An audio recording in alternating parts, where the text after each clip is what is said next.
বিশ্বের এমন ৭টি শয়তানি এবং রহস্যময় বই যার ওপর নিষেধাজ্ঞা রয়েছে। বলা হয় যদি কেউ এই বইগুলোর মধ্যে যে কোনো একটি পড়ে ফেলে তবে সে শয়তানের উত্তরাধিকারী হয়ে যাবে। একটি থিওরি এও বলে যে এই বইগুলো পড়লে পাঠক এতটাই শক্তিশালী হয়ে উঠবে যে সে বিশ্বের ওপর রাজত্ব করতে পারবে। তাই কাউকেই এই বইগুলো পড়তে দেওয়া হয় না। চলুন জানা যাক সেই ৭টি বই সম্পর্কে। নম্বর ৭, দ্য উইচেস।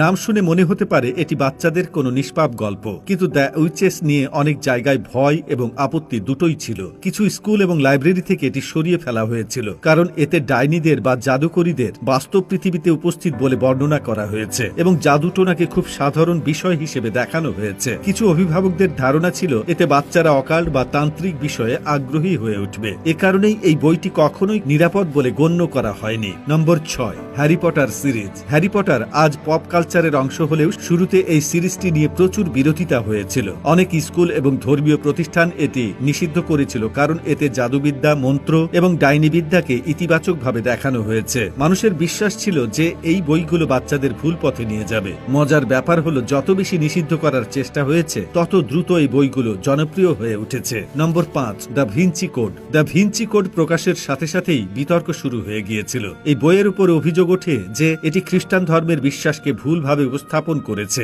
অনেক দেশ এবং এলাকায় এর বিক্রি নিষিদ্ধ করা হয় বা লাইব্রেরি থেকে সরিয়ে নেওয়া হয়। নম্বর ৪, দ্য এক্সোরসিস্ট। দ্য এক্সোরসিস্ট শুধু একটি ভয়ের গল্প নয়, বরং শয়তানি দখল এবং ধর্মীয় ভয়ের এমন এক মিশ্রণ যা অনেক মানুষকে নাড়িয়ে দিয়েছিল। এই বইটি পড়ার সময় যেভাবে শয়তানের ভর করা এবং ঝাড়ফুঁক বা ওঝাবাজিকে বিস্তারিতভাবে দেখানো হয়েছে তা অনেক জায়গায় অস্বস্তিকর বলে মনে করা হয়েছে। কিছু স্কুল ও লাইব্রেরিতে একে নিষিদ্ধ করা হয়। নম্বর ৩, রোজমেরিস বেবি। এই বইয়ের ভয় হঠাৎ করে আসে না, বরং ধীরে ধীরে মাথায় গেঁথে যায়। রোজমেরিস বেবি এমন এক গল্প যেখানে শয়তানি সম্প্রদায়, গোপন আচার অনুষ্ঠান এবং দেখতে নিরীহ এমন মানুষ জড়িত। বইটি পড়ার সময় মনে হয় বিপদ কোনো অন্ধকার জঙ্গলে নয়, বরং আপনার পাশের বাড়িতেই লুকিয়ে আছে। এ কারণেই একে শুধুমাত্র কাল্পনিক গল্প হিসেবে পড়া সবার পক্ষে সহজ ছিল না। নম্বর ২, দ্য স্যাটানিক বাইবেল। এই বইটি সবচেয়ে সরাসরিভাবে বিতর্কে এসেছিল। দ্য স্যাটানিক বাইবেল অনেক জায়গায়, বিশেষ করে জেলখানা এবং প্রতিষ্ঠানে নিষিদ্ধ করা হয়েছিল কারণ একে শয়তানবাদের বই বলে মনে করা হয়। এতে প্রচলিত নৈতিকতার বিরুদ্ধে এমন সব কথা লেখা আছে যা অনেক প্রতিষ্ঠানের কাছে গ্রহণযোগ্য মনে হয়নি।